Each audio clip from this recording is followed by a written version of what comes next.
A recapacitar en nuestra historia pasada, habiendo recorrido cada paso de su progreso hasta nuestra situación actual, puedo decir, alabemos a Dios.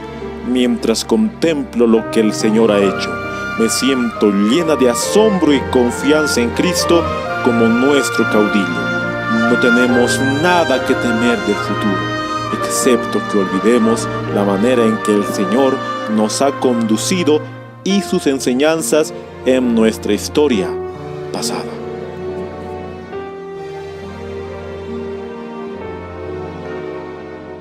«180 años pasaron de aquel martes 22 de octubre de 1844, cuando un grupo de personas estaba esperando a Cristo Jesús. Querían ver a su Salvador, porque habían comprendido la profecía de que Cristo vendría ese año. Pero tristemente se llevaron un gran chasco. Y así poco a poco, al estudiar las profecías y al darse cuenta de que el santuario purificado no iba a ser la tierra, se dieron cuenta de la verdad, cuando Cristo pasaría del lugar santo al lugar santísimo, para poder hacer su última obra en el santuario celestial, para poder prepararse y venir a esta tierra. Han pasado muchos años, queridos hermanos, y aún nosotros recordamos lo que aconteció hace 180 años. El día de hoy vamos a estudiar este tema tan maravilloso en cuanto a nuestra historia adventista. Vamos a remontarnos a los orígenes, para que nunca pueda perderse esa fe y también nunca pueda perderse la esperanza de ver a nuestro Salvador volver en las nubes. Es la mayor esperanza que hasta el día de hoy nos mantiene con vida. Si no fuera la segunda venida de Cristo, ¿para qué tendríamos que seguir viviendo en esta tierra? Es nuestra única esperanza poder ver a nuestro Salvador volver en las nubes. Y está muy pronto a venir. Muy pronto Cristo vendrá por su pueblo. Pero necesitamos afirmarnos en la fe que un día Dios nos dio como pueblo. Para poder comenzar, vamos a orar. Aquí yo me voy a arrodillar y te invito a que me acompañes en oración. Querido Padre que estás en los santos cielos, Señor, te damos gracias por las oportunidades de estudiar tu palabra. Te pedimos que nos des discernimiento, sabiduría para comprender lo que está escrito. Te pido también aquí por mis hermanos, los que están escuchando, que puedas darles la sabiduría correcta y también a mí, el carbón encendido en mis labios, para que pueda hablar tu verdad. Todo esto te lo pedimos sin merecerlo, en el sagrado nombre de tu Hijo amado Jesús. Amén. Vamos a leer el texto que siempre nos ha caracterizado como adventistas del séptimo día. Vamos a ir a la Biblia, a Daniel, el capítulo 8, el verso 14. Yo sé que muchos ya lo saben de memoria. Daniel 8:14. Y él dijo: hasta 2300 tardes y mañanas, luego el santuario será purificado. Este verso siempre nos ha caracterizado como adventistas del séptimo día, cuando la profecía más larga de la Biblia se cumplió el 22 de octubre de 1844. Ahí Cristo pasa del lugar santo al lugar santísimo, y ahí también nace un pueblo, el pueblo adventista, para poder predicar el mensaje de los tres ángeles, para poder predicar la verdad presente, para poder predicar que Cristo está a las puertas. Y por eso hoy vamos a adentrarnos a nuestra historia y vamos a tomar este libro principalmente.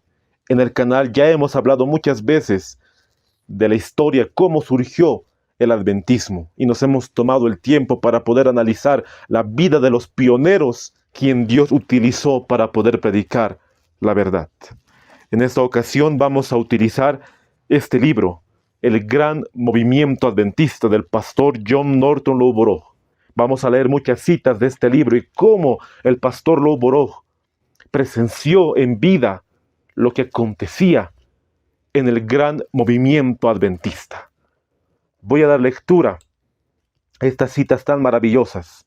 Primeramente voy a dar lectura a esta cita de la mensajera del Señor, que se encuentra en Letters and Manuscripts, el volumen 18, el año 1903, el párrafo 4, y en español se encuentra en el libro Ministerio de Publicaciones, la página 32, el párrafo 2. Nos dice el espíritu de profecía: es necesario volver a publicar el relato de las experiencias por las que el pueblo de Dios pasó en la historia temprana de nuestra obra. Muchos de los que posteriormente han llegado a la verdad ignoran los medios por los cuales Dios ha obrado. El caso de Guillermo Miller y sus asociados, del capitán José Bates y otros pioneros del mensaje adventista deberían mantenerse ante nuestro pueblo. El libro del pastor Lou Borough debería recibir atención. Nuestros dirigentes deberían ver lo que se puede hacer para hacer circular este libro. Vemos que en el año 1903 muchos de nuestros hermanos se habían olvidado de la historia adventista. Ahí es donde la mensajera del Señor insta a poder volver a nuestras raíces como pueblo, así como el caso de Guillermo Miller, del pastor José Bates y muchos pioneros del mensaje. Y ahí es donde la hermana White dice: el libro del pastor Lou Borough debería recibir atención y nuestros dirigentes deberían hacer todo lo posible para hacer circular este libro. Necesitamos volver a nuestras raíces, queridos hermanos. Por eso el día de hoy vamos a leer párrafos de este libro. Yo te invito a que puedas leer todo el libro. Es muy importante porque somos adventistas del séptimo día. Antes de poder leer el libro del pastor Lou Borough, voy a dar lectura al libro Conflicto de los Siglos, la página 405, el párrafo 3. En el virtual se encuentra en la página 356, el párrafo 3. Los reformadores no lo proclamaron tampoco. Martín Lutero fijó la fecha del juicio para cerca de 300 años después de su época. Pero desde 1798, el libro de Daniel ha sido desellado. La ciencia de las profecías ha aumentado y muchos han proclamado el solemne mensaje del juicio cercano. Podemos ver que los apóstoles de Cristo no proclamaron el mensaje del juicio. Tampoco lo proclamaron los valdenses, ni los reformadores.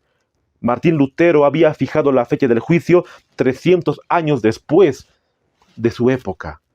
Entonces tenía que cumplirse la profecía, el libro de Daniel, que estaba sellado y velado, así como dice en Daniel 12:4, tenía que desellarse. En otras palabras, tenía que entenderse lo que estaba escrito en esa porción del libro de Daniel. Desde el año 1798 en adelante, se cumplió la profecía. Muchos habían proclamado el mensaje del juicio cercano. Muchos habían estudiado las profecías y se habían dado cuenta que las 2300 tardes y mañanas comienza con las 70 semanas de Daniel, el capítulo 9, y así han proclamado que Cristo está a las puertas, y han proclamado también el mensaje del primer ángel: temed a Dios y dadle gloria, porque la hora de su juicio ha llegado. También han proclamado el mensaje de Apocalipsis 14:8, el mensaje del segundo ángel: ha caído Babilonia, y el mensaje del tercer ángel desde 1844 en adelante. Desde 1798 se ha desellado el libro de Daniel, esa profecía, la cual constaba en cuanto al tiempo de las 2300 tardes y mañanas, se entendió. Y como hemos leído en la cita del conflicto de los siglos, muchos han proclamado el mensaje del juicio cercano. No solamente era Guillermo Miller, sino que muchos han proclamado ese mensaje, como dice Apocalipsis 14, el mensaje del primer ángel: temed a Dios y dadle gloria, porque la hora de su juicio ha llegado. O sea, el mensaje tenía que extenderse en todo el mundo, a toda tribu, lengua y nación. Y así se conoció este mensaje, y muchos conocían que Cristo vendría para ese entonces, de que el juicio se aproximaba. Y ahora vamos a leer citas del libro El Gran Movimiento Adventista. Solamente vamos a leer citas de este libro para poder adentrarnos más en la historia. Y hemos leído que la mensajera del Señor está aprobando el libro del pastor John Norton Lou Borough. Vamos a comenzar con el capítulo 4, que titula el tiempo del fin. Obviamente no vamos a leer todas las citas. Vamos a leer solamente algunos extractos de las cuales he podido recopilar en este estudio. Vamos a irnos a la página 73, la cual titula Las palabras selladas hasta 1798. En el virtual tiene otra paginación, o sea, no coincide con el libro físico. En el virtual se encuentra en la página 64 el párrafo 3 y nos dice el libro El Gran Movimiento Adventista. Hasta el año 1798, los expositores de la profecía no tenían luz en cuanto a cuándo terminarían los 2300 días. Ellos podían comprender los símbolos, la imagen y las bestias del libro de Daniel, pero no podían decir cuándo terminarían los 2300 días, porque hasta ese entonces no tenían la comprensión de cuándo comenzaban esos días. Sabemos que la porción del libro de Daniel ha sido sellada, pero no era todo el libro de Daniel, sino solamente una porción. Esa porción constaba en entender las 2300 tardes y mañanas. El mismo profeta había entendido Daniel, el capítulo 2, lo que él había escrito. Aquí tengo el diagrama profético que los mismos pioneros utilizaron en cuanto a la estatua y las bestias. Daniel comprendió las bestias. Lo que él no comprendió fueron las 2300 tardes y mañanas, el inicio y el final. Y todos los expositores de la Biblia hasta 1798 no entendían esa profecía. Ellos podían explicar la estatua de Daniel, podían explicar el imperio de Babilonia, Medo-Persia, Grecia, Roma. Incluso ellos sabían que Apocalipsis 13, la primera bestia, se refería al poder papal. Ellos muy bien sabían la profecía, pero ellos no podían explicar el inicio de las 2300 tardes y mañanas en Daniel 8:14 y cuándo culminaría. Esa parte estaba sellada y Dios mismo le dijo al profeta que pueda sellar el libro de Daniel. Sigue diciendo el Gran Movimiento Adventista, la página 73, el párrafo 3. Como prueba de este punto, leemos en la Midnight Cry, Clamor de Medianoche, un periódico adventista entonces publicado en la ciudad de Nueva York, el 15 de junio de 1842. Es verdaderamente interesante encontrar a los diversos escritores independientes que desde 1798 han visto lo que antes había sido enteramente desapercibido, que las 70 semanas son la clave para los 2300 días. Podemos ver que al principio del adventismo había un periódico que titulaba Midnight Cry, el clamor de medianoche. En ese periódico, el 15 de junio de 1842, se escribió que muchos escritores habían entendido la profecía de que las 70 semanas tenían que comenzar con las 2300 tardes y mañanas. La profecía se había cumplido. Desde el año 1798 pudieron comprender, porque había muchos escritores, ministros, pastores, que intentaron comprender la profecía antes de ese año, pero no pudieron llegar a una conclusión como tal. Ahí podemos ver el periódico de Midnight Cry que publicaron los pioneros adventistas. A Bailey Paper, The Lectures of William Miller, las lecturas de Guillermo Miller. Y vamos a seguir continuando con la lectura. Leemos en la Midnight Cry del 15 de junio de 1842 de esta búsqueda y obtención de conocimiento de lo que antes de 1798 estaba sellado. No es una maravillosa coincidencia que tantos escritores sin ningún conocimiento mutuo llegaron a la misma conclusión más o menos al mismo tiempo. Y el mismo pastor Loborok se pregunta, ¿cómo muchos han podido llegar a la conclusión que las 70 semanas comienzan con las 2300 tardes y mañanas? El mismo pastor Loborok se preguntó, y es porque la profecía en ese año se cumplió y el libro de Daniel ha sido desellado. Y así pasaron muchos expositores de las profecías. Ahí podemos ver a algunos. Ahí tenemos a Guillermo Miller del estado de Nueva York, el más conocido de todos y el que inició con el movimiento adventista. También tenemos a Edward Irving de Inglaterra. Él había entendido las profecías y también había predicado del mensaje del primer ángel. También tenemos a Archibald Mason de Escocia. Tenemos a Joseph Wolf, el gran predicador y misionero. Tenemos a Alexander Campbell, quien debatió con Robert Dowling Owen en 1829. Alexander Campbell había debatido con este hombre para poder demostrarle las profecías que se habían cumplido. Eso nos habla el libro del pastor Luborog así a su detalle. También tenemos a otro hombre quien la mensajera del Señor en el conflicto de los siglos dijo que era un jesuita chileno. Estamos hablando de Manuel Lacunza de España. También tenemos a Johann Albrecht Bengel. Él había relacionado las 2300 tardes y mañanas que iniciaban con las 70 semanas. Y también tenemos a William Cunningham. Él predicó del mensaje del primer ángel. Podemos ver que había hombres que habían relacionado las 2300 tardes y mañanas con el inicio de las 70 semanas. Estos hombres estaban dotados de un conocimiento tal y lo predicaron de esa manera, queridos hermanos. No solamente fue Guillermo Miller. Y voy a seguir leyendo el libro en la página 75, el párrafo 4.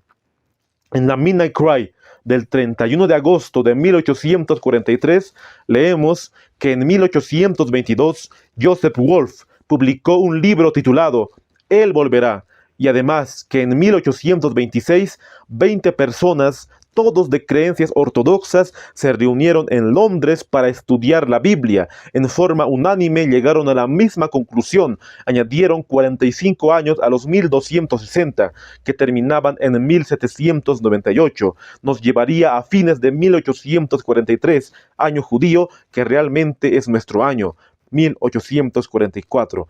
La mensajera del Señor también habla de Joseph Wolf.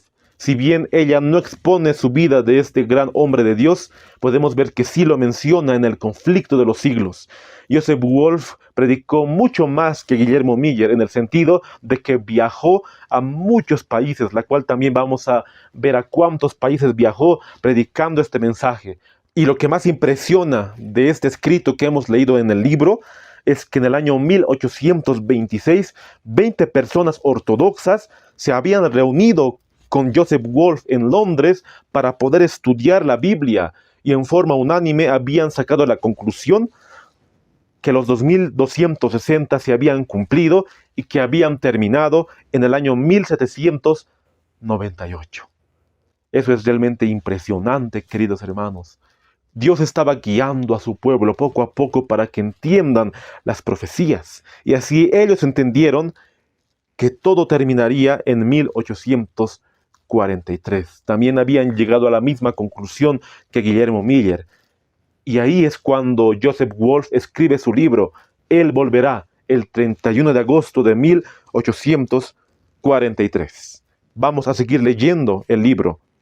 El Gran Movimiento Adventista, la página 75 y 76. En el virtual se encuentra en la página 67, el párrafo 1. En el mismo número del periódico se afirma de Alexander Campbell en 1829.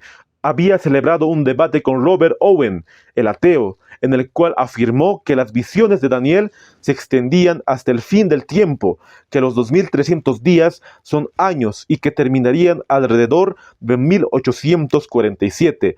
Años después del nacimiento de Cristo, el cual, de acuerdo con su propia demostración, fue 4 años del recuento común. Alexander Campbell había debatido con el Robert Owen, un ateo, de que las 2300 tardes y mañanas tenían que terminar en el año 1847. Él había contado 4 años más, porque 4 años antes Cristo había nacido de la era común. Podemos ver que las fechas varían de 1844 a 1847, pero Alexander Campbell hizo un aproximado al poder estudiar esas profecías. Así su cálculo realmente haría terminar los 2300 días al final del año 1843 judío, completo desde el periodo después de Cristo, realmente en 1844. También tenemos a Manuel Lacunza, la cual el escrito nos dice de este hombre. Alrededor del año 1812, Lacunza, en España, publicó un libro titulado La venida del Mesías en gloria y majestad. El autor asumió el seudónimo de Ben Ezra y se supone haber sido un judío converso, Edward Irving de Inglaterra. Después que comenzara su trabajo sobre el segundo advenimiento, tradujo este libro al inglés. Así relató la historia en por lo menos 2 idiomas. Así, Lacunza había publicado su libro en el año 1812 y muchos se habían convencido de la segunda venida de Cristo que estaba a las puertas. Nos dice el libro, la página 77, el párrafo 6. Es interesante, después de pasar los años, reunir las conclusiones de diversos estudiantes desde el comienzo del siglo pasado hasta 1840. Calcularon el periodo de 2300 días y ubicaron las 70 semanas como la primera parte de ese periodo, para entonces encontrar que todos concuerdan en que el periodo concluye en 1844. No solamente fue Guillermo Miller y sus colaboradores, sino que aquí nos muestra de que estudiantes verificaron la profecía y estaban conscientes que las 2300 tardes y mañanas comenzaban también con las 70 semanas.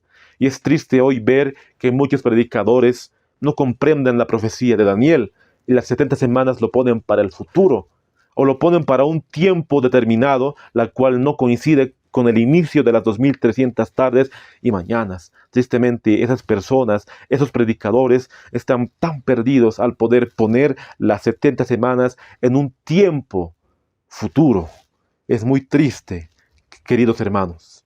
Pero de todos esos hombres que predicaron del segundo advenimiento y también de las profecías de Daniel que se estaban cumpliendo, hubo un hombre quien Dios escogió especialmente para poder predicar la verdad.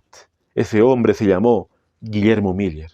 De todos aquellos, él fue el más humilde, porque no había estudiado en una universidad protestante, no había estudiado para poder ser ministro o pastor. Él era un granjero, quien Dios utilizó para poder predicar la verdad. Miller había nacido en un hogar cristiano, él era bautista desde niño, pero poco a poco se ha ido corrompiendo al poder juntarse con sus amigos y así poder tener ideas teístas. O sea que él no creía literalmente en la inspiración profética de las Santas Escrituras en su juventud, aún así siendo cristiano desde niño. Y nos cuenta la biografía del libro Memories of William Miller de Sylvester Bliss, que también tenemos en el canal, hablando solamente de la vida de Miller, toda su conversión y todo lo que él tuvo que hacer para poder entender las profecías de Daniel. Pero en una ocasión, para el año 1816, Dios le había llamado a poder predicar que las 2300 tardes y mañanas tenían que cumplirse para el año 1843. Miller había tardado en poder predicar esa verdad. Recién en el año 1831, él se animó a poder predicar que Cristo vendría pronto. Él tenía ese temor de que sería rechazado, porque muchos pastores de su época le decían: nadie puede entender el libro de Daniel, ese libro está sellado, nadie puede entender. Y así Miller se decepcionaba y cuando él predicaba, le tildaban de loco. Y así él dijo: ¿quién va a creer a un granjero que ni siquiera ha estudiado teología? Pero así el Espíritu Santo lo llamó para que él pueda predicar que Cristo vendría en el año 1843. Y en todo ese transcurso, queridos hermanos, pasaron muchos acontecimientos para que muchos puedan aceptar que Cristo vendría ese año. Primeramente, para poder ver qué acontecimientos fueron, voy a dar lectura a Mateo, el capítulo 24, el verso 29. Las señales que Cristo mismo dio a sus apóstoles. Dice: inmediatamente después de la tribulación de aquellos días, el sol se oscurecerá, y la luna no dará su resplandor, y las estrellas caerán del cielo, y las potencias de los cielos serán conmovidos. ¿Por qué dice inmediatamente? Porque antes Cristo mismo había predicho que los cristianos serían perseguidos.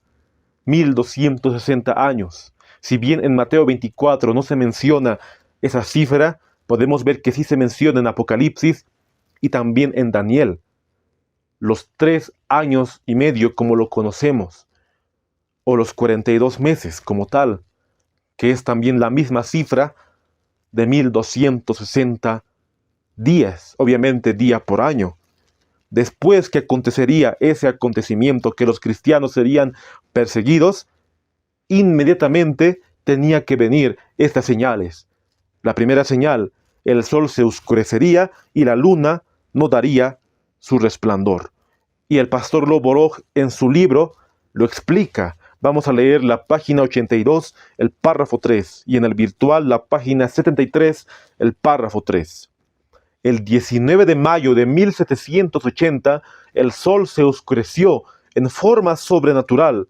No fue un eclipse, ya que la luna llena había ocurrido el día anterior. A pesar de eso, hubo oscuridad sobre toda la porción noreste de los Estados Unidos, desde las 11 de la mañana hasta las 11 de la noche. En esa ocasión, no solo se oscureció el sol, sino que la luna rehusó reflejar la luz del sol.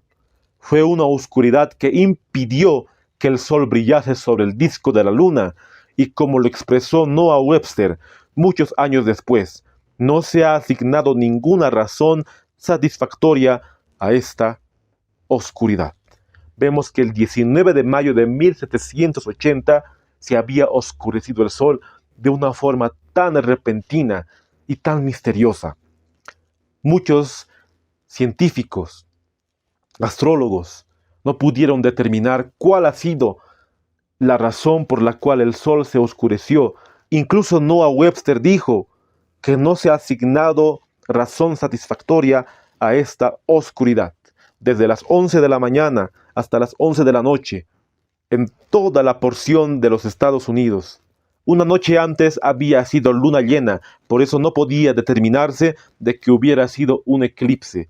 Por eso podemos ver que el 19 de mayo de 1780 fue el cumplimiento de la profecía.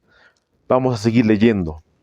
La tercera de estas señales, la caída de las estrellas, se cumplió el 13 de noviembre de 1833.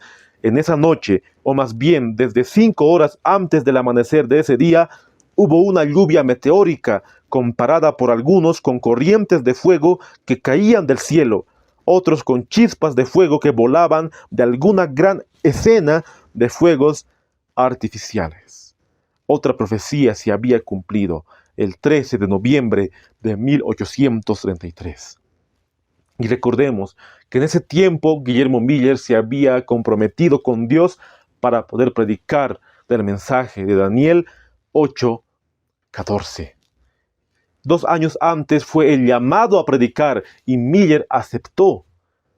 No quería aceptar, pero al final aceptó y así empezó a predicar primeramente a su familia, a sus conocidos, a sus vecinos, a sus hermanos de iglesia, y así le iban invitando a predicar poco a poco para que muchos puedan conocer el mensaje. En ese entonces también ocurrió la lluvia de estrellas el 13 de noviembre de 1833. El mismo Miller ha debido presenciar esa caída de estrellas, y al presenciar esa caída de estrellas se aseguró de que todo lo que estaba estudiando era verídico, de que Cristo vendría muy pronto porque las profecías se estaban cumpliendo. Este fenómeno cubrió toda América del Norte, desde el Golfo de México hasta el sur de la bahía de Hudson por el norte, y desde las Islas Sandwich en el oeste, hasta pocos centenares de millas de Liverpool en el este. Donde quiera fue observada, fue la misma lluvia continua de estrellas, cayendo en forma tan espesa como los copos de nieve en una tormenta de nieve. Y muchos habían presenciado cómo cayeron las estrellas el 13 de noviembre de 1833.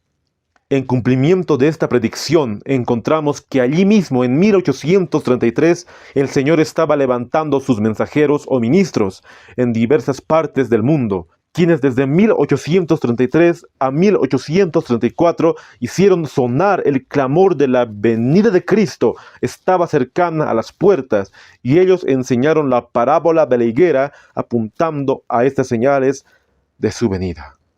Y entre esos hombres estaba Joseph Wolf. Podemos ver que el mensaje se extendió a todas las partes del mundo. No solamente fue en Estados Unidos y con Guillermo Miller.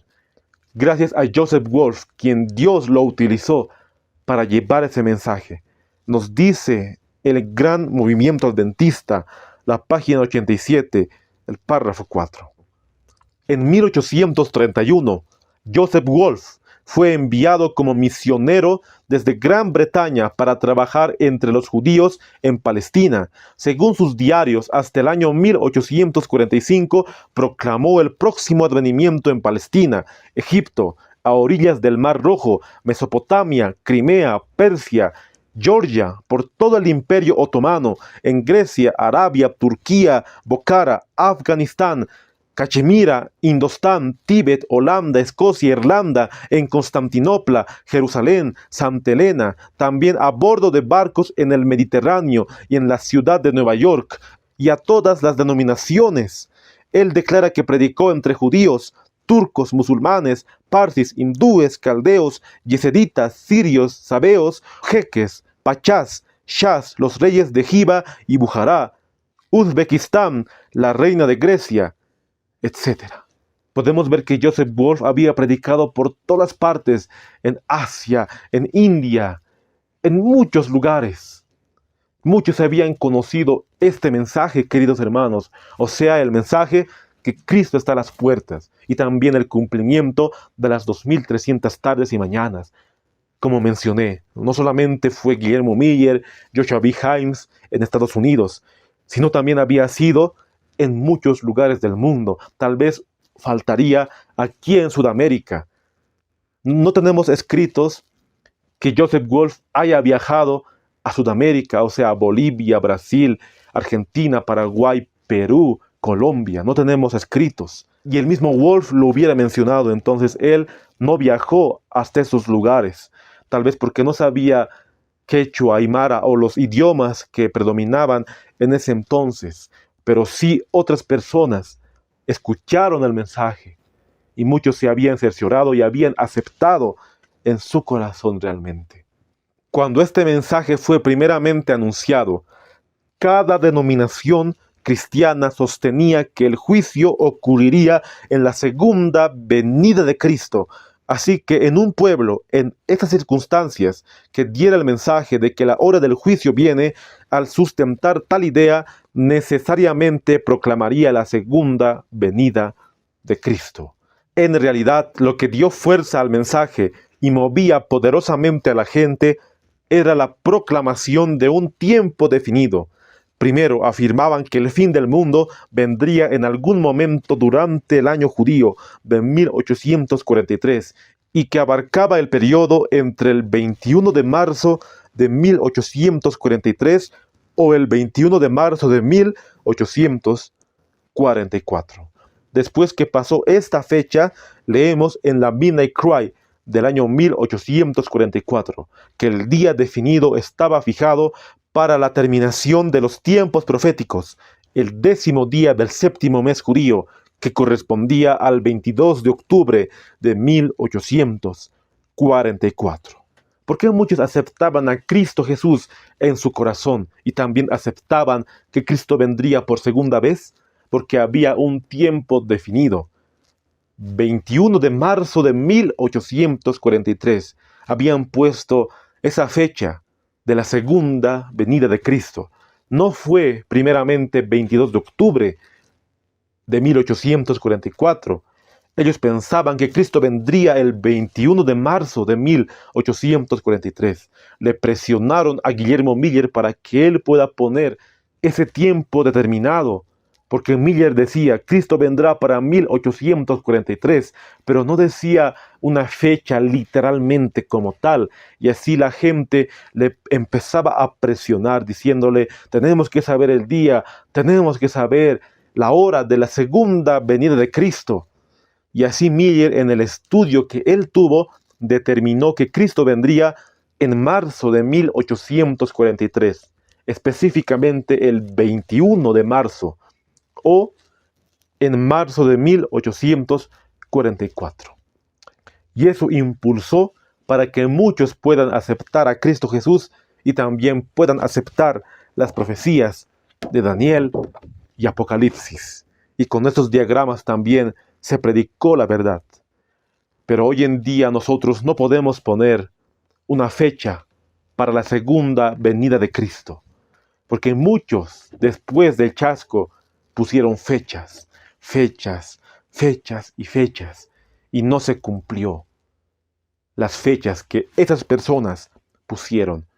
Por eso nosotros no podemos poner una fecha determinada para la segunda venida de Cristo, porque la Biblia misma lo prohíbe. En ese entonces se estaba cumpliendo la profecía, y todas las profecías determinaban que ese año era el cumplimiento de la purificación del santuario. Y tenía que cumplirse también Apocalipsis 10. Esa fue la única ocasión la cual ellos pusieron una fecha para la segunda venida de Cristo. Fue la única ocasión porque tenía que cumplirse Apocalipsis 10. Pero ahora nosotros no podemos poner una fecha para la segunda venida de Cristo. Y hemos leído las señales de Mateo 24 en cuanto al sol y la luna. Pero también ellos vieron otras señales, la cual voy a dar lectura en este momento. Primeramente vamos a ir al libro de Joel, el capítulo 2. Vamos a ir al Antiguo Testamento. Vamos a ir a Joel, el capítulo 2, el verso 30. Y daré prodigios en el cielo y en la tierra, sangre y fuego y columnas de humo. El sol se convertirá en tinieblas y la luna en sangre, antes que venga el día grande y espantoso de Jehová. Guillermo Miller y sus colaboradores leyeron estas citas bíblicas y dijeron: Cristo va a venir muy pronto, entonces tienen que acontecer señales allá en el cielo. Ellos mismos vieron cómo las estrellas cayeron del cielo. Esa fue una profecía cumplida. Pero ellos decían, tiene que cumplirse más profecías en cuanto a las señales del cielo. Y se cumplieron, queridos hermanos. Vamos a dar lectura al libro El Gran Movimiento Adventista, la página 96, el párrafo 3. El 25 de enero de 1837 hubo una exhibición magnífica de una fogosa aurora boreal que parecía conducir la mente de muchos directamente a la predicción del profeta Joel de lo que había de preceder al gran día del Señor. La siguiente descripción de la escena es del comercial Advertiser, el anunciador comercial, el 22 de octubre de 1839. Concuerda exactamente con la escena como lo presenció este escritor en Victor, condado de Ontario, N.Y. Ahí podemos ver una imagen de la aurora boreal. Yo nunca presencié una aurora boreal en mi vida, cuanto quisiera presenciarlo una vez, por lo menos. Tal vez alguno de los que está escuchando ha presenciado una aurora boreal, pero se nos dice que el 25 de enero de 1837 había aparecido esta aurora boreal, la cual ha sido una predicción, y muchos pensaron que era una predicción del profeta Joel, porque era una escena muy asombrosa.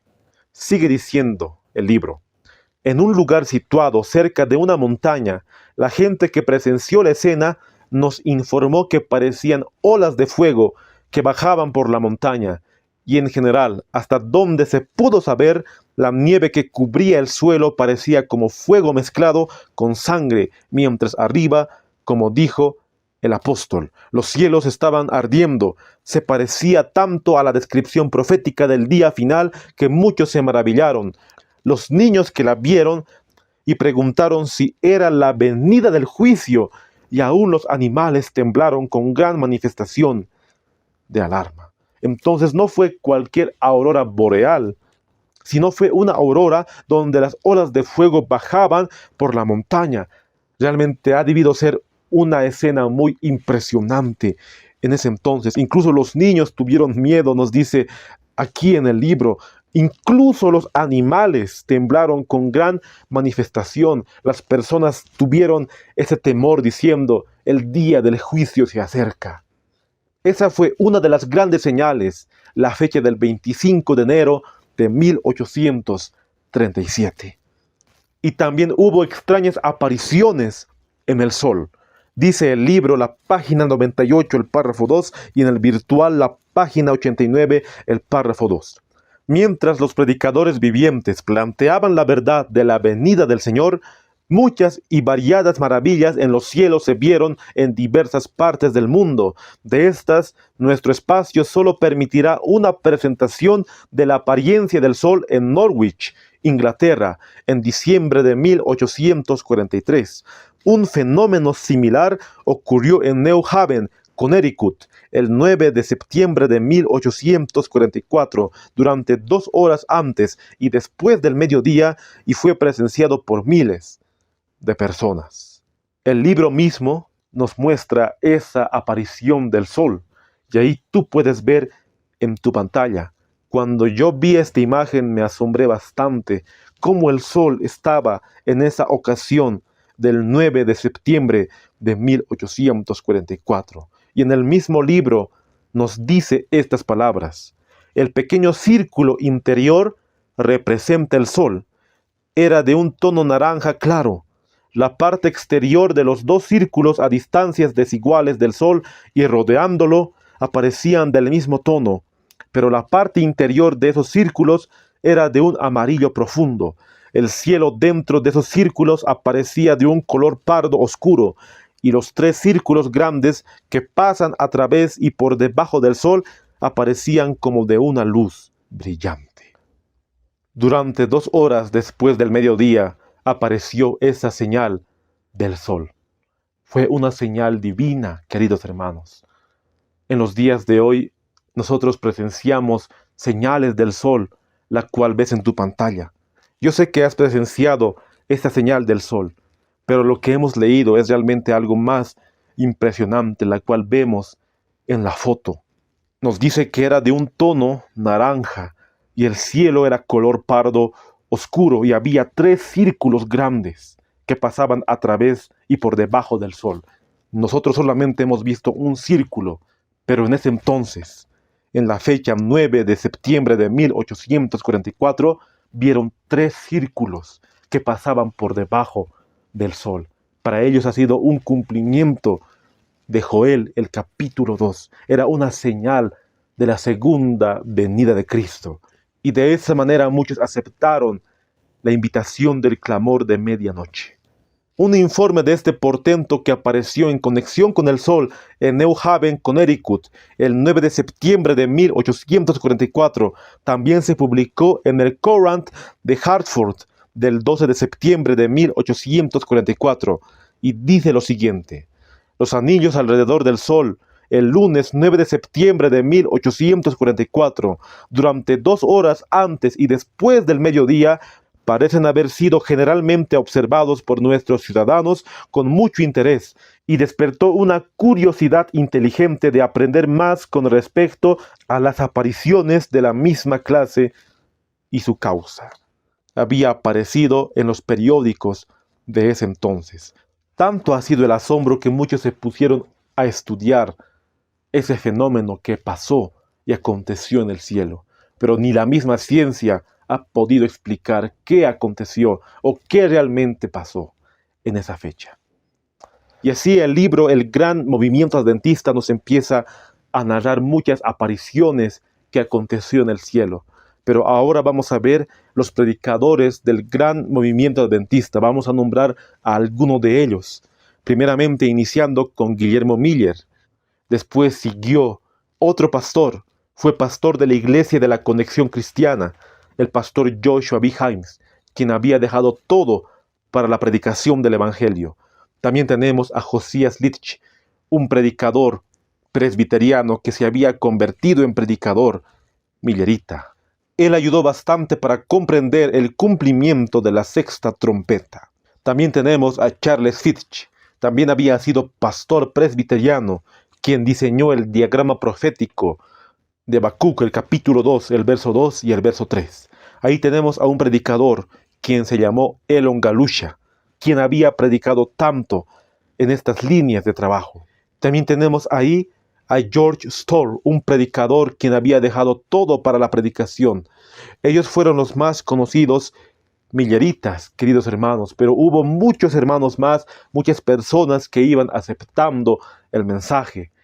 Y solamente he nombrado a 6 hombres, pero fueron muchos más quienes aceptaron el llamado para poder predicar el mensaje del clamor de medianoche. Entre ellos estaba Joseph Bates y James White. Ellos no serían conocidos como predicadores milleritas, así como los otros hombres, pero ellos fueron los que iniciaron con la iglesia adventista del séptimo día después del chasco.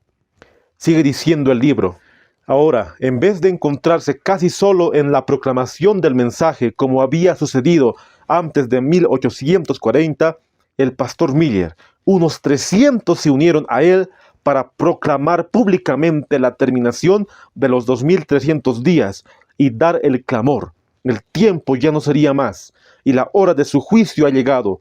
Así vemos cómo, cuando vino el tiempo del Señor para que el mensaje hiciera su progreso en todo el mundo, su palabra se cumplió y los millones fueron impulsados con un deseo de escuchar el llamamiento.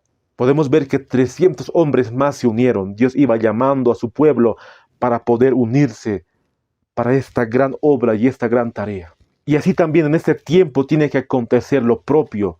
Tenemos que unirnos en puntos comunes de doctrina, pero no en el ecumenismo, sino en la verdad. Porque tristemente hay muchos hermanos que están predicando falsas doctrinas, siendo adventistas del séptimo día. Muchas doctrinas de vino de Babilonia, tristemente. Pero como aconteció en esos tiempos del gran movimiento adventista, lo propio tiene que acontecer en estos tiempos. Cristo quiere un pueblo unido en la verdad, en la sana doctrina. Lo que más impresiona de todo esto es que niños predicaron el mensaje. Nos dice el gran movimiento adventista, la página 118, el párrafo 1. En esta conexión notaremos cómo el Señor obró para introducir la proclamación en aquellos países en los que la ley prohibía la predicación de cualquier cosa contraria a la iglesia establecida. Suecia era uno de esos países. Allí el Señor usó a niños pequeños para introducir la obra. La primera de estas manifestaciones sucedió en el verano de 1843, en Eksjö, al sur de Suecia. Una niña de solo 5 años de edad, que no había aprendido a leer ni a cantar, un día de una manera muy solemne cantó correctamente un largo himno luterano y luego con gran poder proclamó: la hora de su juicio ha llegado, y exhortó a la familia a prepararse para encontrarse con el Señor, porque Él pronto vendría. Los inconversos en la familia clamaron a Dios por misericordia y encontraron el perdón. Este movimiento se extendió de pueblo en pueblo. Otros niños proclamaron el mensaje. El mismo movimiento entre los niños se manifestó hasta cierto punto en Noruega y en Alemania. En Suecia se proclamó. Incluso Dios utilizó niños para poder predicar. Una niña que ni siquiera sabía leer, ni siquiera sabía escribir, empezó a cantar un himno luterano. Y así su familia se convenció de la hora del juicio cercano y pidieron a Dios perdón.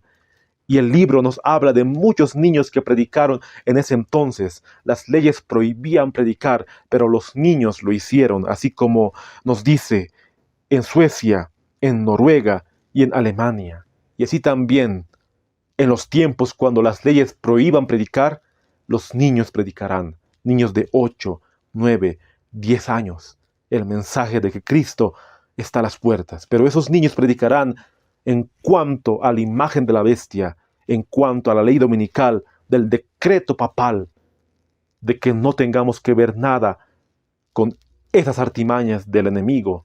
Ellos predicarán el mensaje del tercer ángel. Pero esos niños serán niños quienes fueron afirmados en la verdad presente de padres quienes realmente lo inculcaron, como dice Proverbios 22:6. Instruye al niño en su camino, y aun cuando fuere viejo, no se apartará de él. Se volverá a repetir esa historia, queridos hermanos. Y así aconteció el tiempo, y pasó el 21 de marzo, y Cristo no vino. Ese fue el primer gran chasco de nuestra historia. Dice el libro El Gran Movimiento Adventista, la página 131, el párrafo 1. Pero el tiempo, el año 1843, el año judío, pasó y quedamos chasqueados al no contemplar al Rey en su belleza. Y todos los que se nos opusieron suponían honestamente que cada característica distintiva de nuestra creencia había sido demostrada como falsa y que nosotros debíamos, como hombres honestos, abandonar nuestra posición completa. Y por lo tanto, fue una sorpresa que ellos nos vieron aferrándonos todavía a nuestra esperanza y todavía esperando a nuestro Rey. Pasó 21 de marzo de 1843 y Cristo no vino. Muchos se habían desilusionado y habían dejado la fe. Pero Miller seguía predicando: Cristo vendrá pronto, hermanos, no tenemos que desanimarnos. Y así pasó 21 de marzo de 1844 y Cristo no vino. Y así poco a poco vino la fecha, 22 de octubre de 1844. Un hermano había empezado a estudiar el calendario judío y todo lo que aconteció en el tiempo de Moisés con las fiestas. Nos dice el libro El Gran Movimiento Adventista, la página 132, el párrafo 2. Ya en mayo de 1843, el hermano Miller había señalado el séptimo mes del año sagrado judío como el tiempo de la observancia de aquellos tipos que apuntaban al segundo advenimiento, y el otoño pasado consideramos esa fecha con mucho interés. Después que pasó, el hermano Samuel Snow abrazó completamente la opinión de que, según los tipos, el advenimiento del Señor sí ocurre, debe ocurrir en el 10º día del séptimo mes, pero él no estaba seguro en cuanto al año. Más tarde vio que los periodos proféticos no expiraban realmente hasta el año presente, 1844. Entonces se plantó sobre el terreno de que alrededor del 22 de octubre, el 10º día del séptimo mes del año actual, presenciaríamos el advenimiento del Señor de gloria. Él predicó esto en Nueva York, Filadelfia y otros lugares durante la pasada primavera y el verano. Y aunque muchos aceptaron sus conceptos, no se vio ninguna manifestación particular de sus efectos hasta alrededor de julio. Podemos ver que Guillermo Miller había empezado a estudiar más a su profundidad en cuanto al día 10 del séptimo mes, basándose en el calendario judío. Y ahí es cuando viene Samuel Snow para poder verificar ese punto de la profecía. Y él empieza a estudiar más a su profundidad, empieza a buscar calendario judío caraíta y todo lo relacionado con las fiestas del Antiguo Testamento, o sea, del Levítico 23. Y así había concordado en su estudio que el día 10 del séptimo mes caía el 22 de octubre de 1844. Y él empezó a predicar esa idea desde julio de 1844, queridos hermanos. Solamente desde julio empezaba a predicar en Nueva York, en Filadelfia. Desde el verano había empezado a predicar. Guillermo Miller no había empezado a predicar la fecha 22 de octubre, ni Joshua B. Hines, ni Charles Fitch, ni Apollos Hell, ni otros predicadores milleritas. Fue Samuel Snow, que también estaba en el gran movimiento adventista, o sea, era predicador millerita, pero nadie le conocía antes de que él pueda predicar del 22 de octubre. Por fin llegó el 10º día del séptimo mes, el tiempo judío, 22 de octubre de 1844. Encontró a miles y miles de personas que esperaban ese día como la consumación de sus esperanzas. No habían hecho ninguna provisión para nada terrenal más allá de esta fecha. Ni siquiera habían acariciado el pensamiento, ¿y si no viene? sino que habían planificado sus asuntos mundanos como lo hubieran hecho si esperaban que ese día terminara el periodo de sus vidas naturales. Habían advertido y exhortado a los impíos que huyeran de la ira que venía, y muchos de ellos temieron que el mensaje pudiera ser realidad. Ellos habían orado y aconsejado a sus familiares, y se habían despedido de aquellos que no habían entregado sus corazones a Dios. En resumen, habían dicho adiós a todas las cosas terrenales con toda la solemnidad de uno que se considera a punto de aparecer cara a cara ante el juez de toda la tierra. De este modo, con una ansiedad casi sin aliento, se unieron en sus lugares de adoración, esperando a cada momento escuchar la voz del arcángel y la trompeta de Dios, y ver los cielos radiantes con la gloria del Rey que viene. Las horas pasaron lentamente, y cuando al fin el sol se hundió tras el horizonte occidental, el 10º día del 7º mes judío se terminó. Las sombras de la noche, una vez más, esparcieron su lóbrego manto sobre el mundo. Pero con la oscuridad vino un golpe de tristeza a los corazones de los creyentes en el advenimiento, de tal tipo que solo encuentra un paralelo en la tristeza de los discípulos de nuestro Señor, cuando solemnemente recorrieron el camino a casa en la noche que siguió a la crucifixión y sepultura de aquel que poco antes había escoltado en triunfo a entrar en Jerusalén como su rey. Llegó el día señalado, martes 22 de octubre de 1844. Muchos habían dejado sus hogares, habían dejado sus profesiones, sus trabajos. Todos habían dejado las cosas temporales de esta tierra. Vendieron sus casas, se despidieron de sus familiares para nunca más volverlos a ver. Hasta ese grado tal había llegado, queridos hermanos. Y se fueron a sus iglesias a congregarse, se fueron a un monte alto para poder esperar a Cristo Jesús. Pero pasaron las horas y Cristo nunca regresó. Ese ha sido el gran amargo chasco después del 21 de marzo de 1843 y 1844. Así como los discípulos también llevaron un chasco cuando Cristo murió, también la iglesia en sus inicios llevaron ese amargo chasco en su corazón y no comprendían por qué Cristo no vino. Los discípulos comprendieron el plan de redención cuando Cristo había resucitado. Así también los pioneros adventistas comprendieron la purificación del santuario después que pasó la fecha 22 de octubre de 1844. Nosotros no podemos comprender esos dos chascos, queridos hermanos, las cuales pasaron los primeros discípulos de Cristo y también muchos de los que esperaban el martes 22 de octubre de 1844. No vamos a poder comprender a su totalidad, pero sí comprendemos que Cristo mismo en los días de hoy está a las puertas. Ya pasaron 180 años y pasarán otros años más. No sabemos cuándo vendrá nuestro Salvador. No sabemos cuándo, pero estamos esperando su venida, así como estaban esperando esas personas, poder ver al Rey de Reyes cara a cara. Ese es mi sueño. Ese es tu sueño también. Tenemos que cumplir ese gran sueño de poder ver a Cristo Jesús. Y así comprendieron el libro de Apocalipsis 10, que era una profecía directamente lo que aconteció el 22 de octubre de 1844. Vamos a dar lectura a lo que dice la profecía de Apocalipsis 10.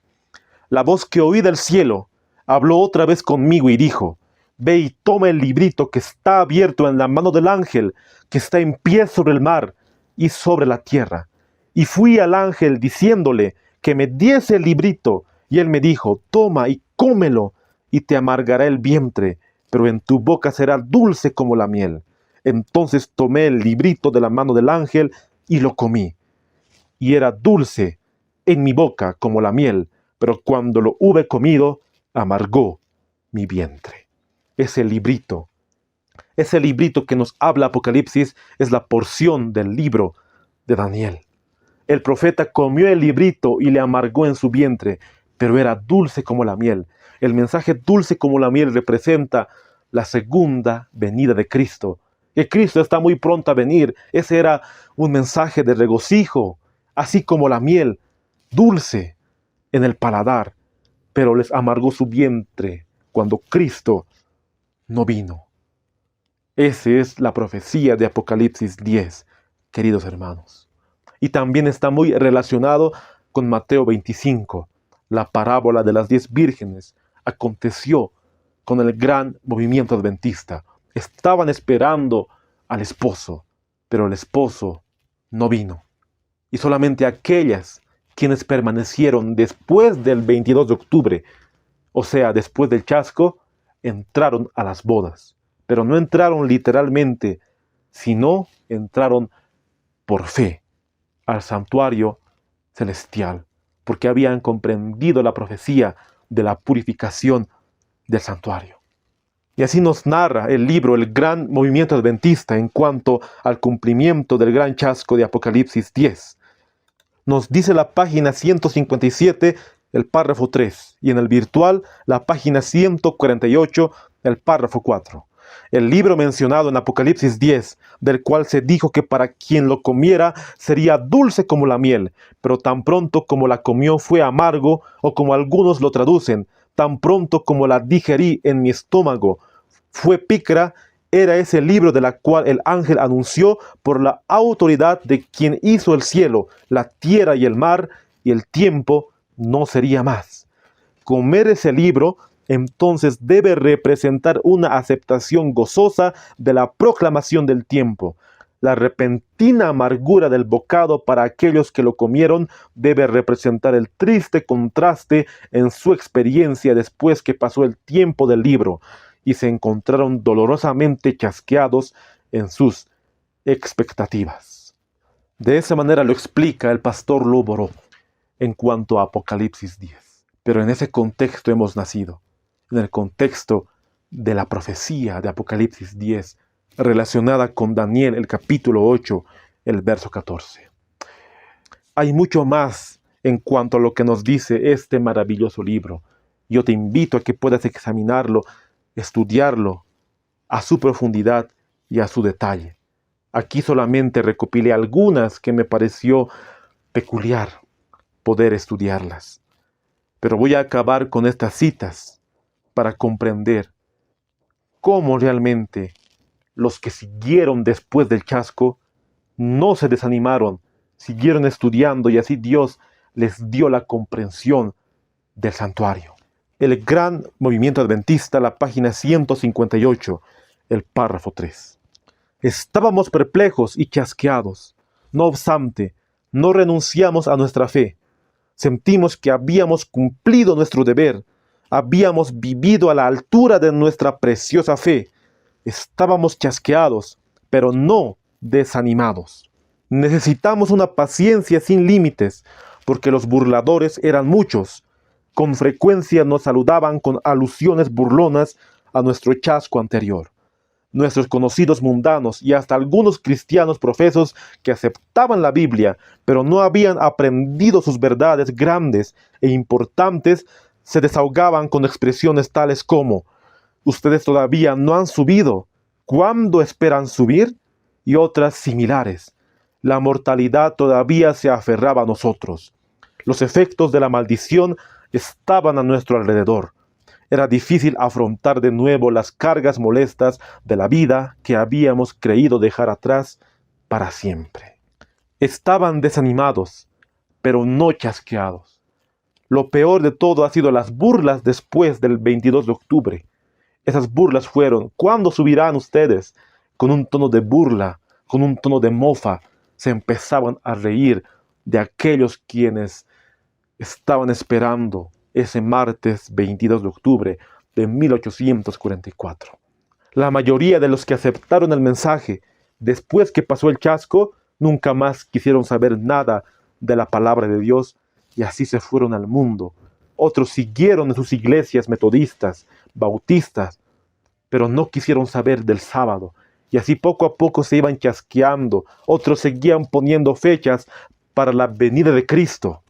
Pero hubo un grupo quienes escucharon el llamado y empezaron a predicar el mensaje. Un grupo de unos pocos hermanos, liderados por el hermano Hiram Edson. Habían empezado a estudiar las profecías y habían orado el 23 de octubre de 1844 diciéndole a Dios: Señor, estamos tan tristes, estamos tan desanimados, no entendemos por qué pasó este chasco, muéstranos la verdad. Y así el Señor le mostró a Hiram Edson. La historia nos dice que después de orar, Hiram Edson, acompañado del hermano Crozier, salieron entre los maizales. Y ahí es como en una visión vio Hiram Edson que Cristo pasaba del lugar santo al lugar santísimo. Vamos a dar lectura al libro en la página 163, el párrafo 3. Hiram Edson, de Port Gibson, me dijo que el día después que pasó el tiempo de 1844, mientras oraba detrás de unos montones de maíz en un campo, el Espíritu de Dios vino sobre él de una manera tan poderosa que casi fue derribado en tierra, y con ello le vino una impresión. El santuario que debe ser purificado está en el cielo. Comunicó sus pensamientos a O.R.L. Crozier y juntos investigaron cuidadosamente el tema. Podemos ver que Hiram Edson estaba entre los maizales, y ahí es como en una impresión le vino que Cristo pasó del lugar santo al lugar santísimo. Y se dio cuenta que el santuario estaba en el cielo y ese santuario debería ser purificado. A su lado estaba el hermano Crozier y empezaron a estudiar el santuario. En la primera parte de 1846 se imprimió una exposición elaborada del tema del santuario desde el punto de vista bíblico, escrito por el señor Crozier en el Deister, un periódico publicado en Canandaigua. En ese largo ensayo se hacía aparecer que la obra de la purificación del santuario era la obra final de Cristo como nuestro sumo sacerdote, que comenzó en 1844 y que terminaría justo antes de volver realmente en las nubes de los cielos como Rey de Reyes y Señor de Señores. Y así comienza a formarse los pilares de nuestra fe. Solamente con pocos hermanos empezaron a escudriñar las Escrituras. Se habían dado cuenta que el santuario no se refería aquí a la tierra, se refería allá en el cielo. Y así Cristo empezaría su obra de juicio investigador. Todo eso se dieron cuenta y el hermano Crozier empezó a publicar en la Deister, mejor dicho, en cuanto a la obra del santuario y su purificación. Y en esos mismos años, un hombre empezó a predicar que el sábado era el verdadero día de reposo. Ese hombre se llamó José Bates. Se dio cuenta que el domingo no tenía sustento bíblico como adoración, como día de adoración. Así empezó a publicar que el sábado era verdadero día de reposo. Se encontraron con el hermano Hiram Edson y con todo el círculo de hermanos y empezaban a unir esas dos doctrinas fundamentales de la purificación del santuario y del santo sábado. Y en otro lugar de Estados Unidos, allá en 1844, a finales, una señorita recibió visiones de Dios, confirmando que el Señor estaba con el pueblo adventista. Ella se llamó Helena Harmon. Y así poco a poco se iban conociendo con los otros pioneros de nuestro mensaje: James White, José Bates, Hiram Edson, John Davis Andrews, John Norton Lowborough, Uriah Smith, los más conocidos, y otros también iban aceptando el mensaje, así como Joseph Frisbee, Moses Hull, Merritt y Arthur Cornell, como el hermano Cottrell y muchos más, se unieron a la predicación del Evangelio. Esa es nuestra historia, queridos hermanos, la cual nunca debemos olvidar como pueblo adventista. En ese momento, los pioneros adventistas dejaron todo para la predicación del Evangelio. Ya pasaron 180 años de ese día, muchos años, y Cristo aún no volvió por su pueblo. Pero estamos seguros que muy pronto vendrá, muy pronto terminará el sufrimiento, el llanto, la amargura, todo lo malo, el pecado será erradicado para nunca más estar en esta tierra, nunca más. Pero tenemos que hacer todo lo posible para predicar este mensaje. En ese momento se dio el mensaje del primer ángel. Tenemos que seguir dando el mensaje de temer a Dios y darle gloria porque la hora de su juicio ha llegado.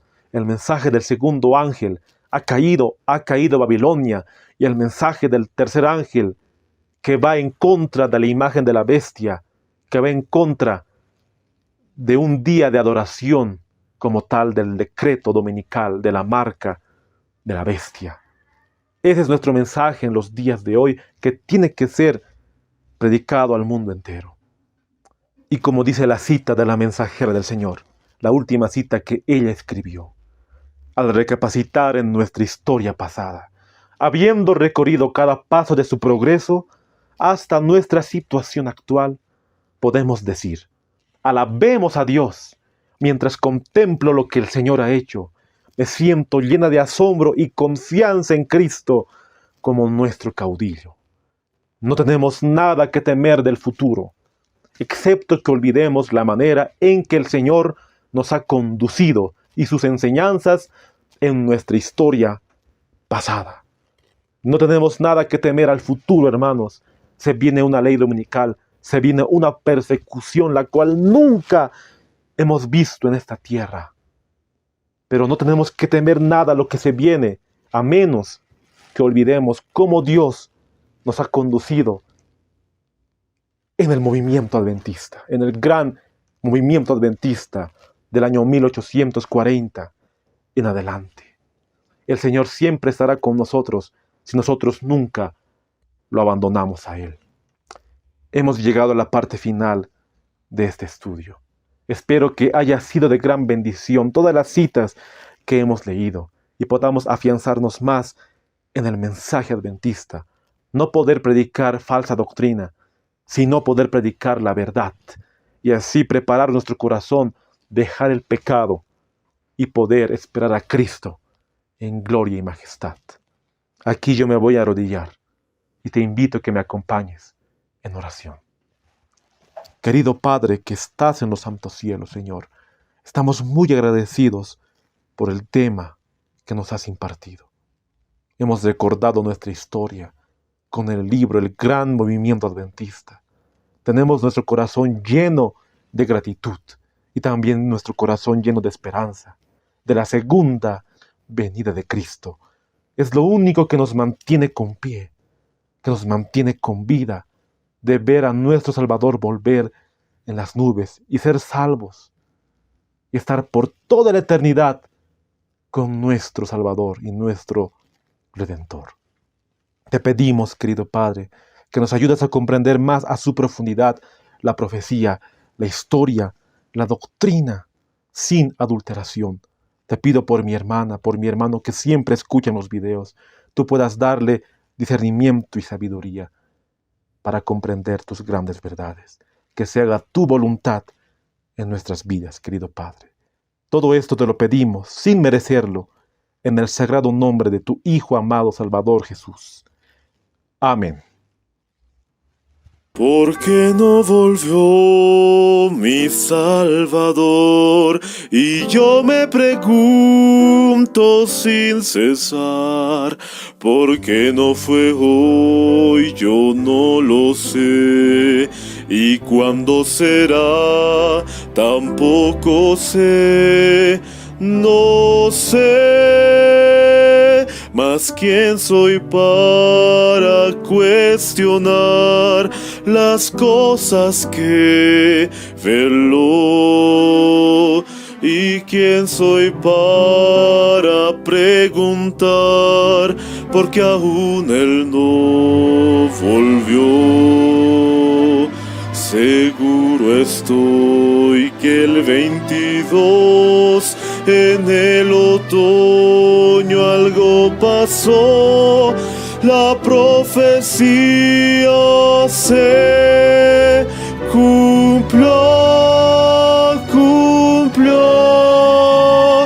Si aún él no volvió, es tiempo de pensar. Mi Cristo no falló, no falló, no fallará. Jesús no tardará, hay que esperar con fe al fin de encontrarlo en paz. ¿Por qué no volvió? Ángel ha caído Babilonia. Muchos dejaron sus trabajos, sus estudios mundanales y se unieron a comenzar. Y esa fecha había nacido un pueblo para poder predicar el mensaje del tercer ángel en gloria y majestad. Si aún él no volvió, es tiempo de pensar. Mi Cristo no falló, no falló, no fallará. Jesús no tardará, hay que esperar con fe al fin de encontrarlo plenamente, completamente, totalmente. En paz.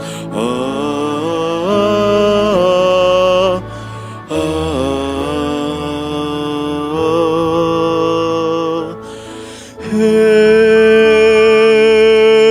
paz.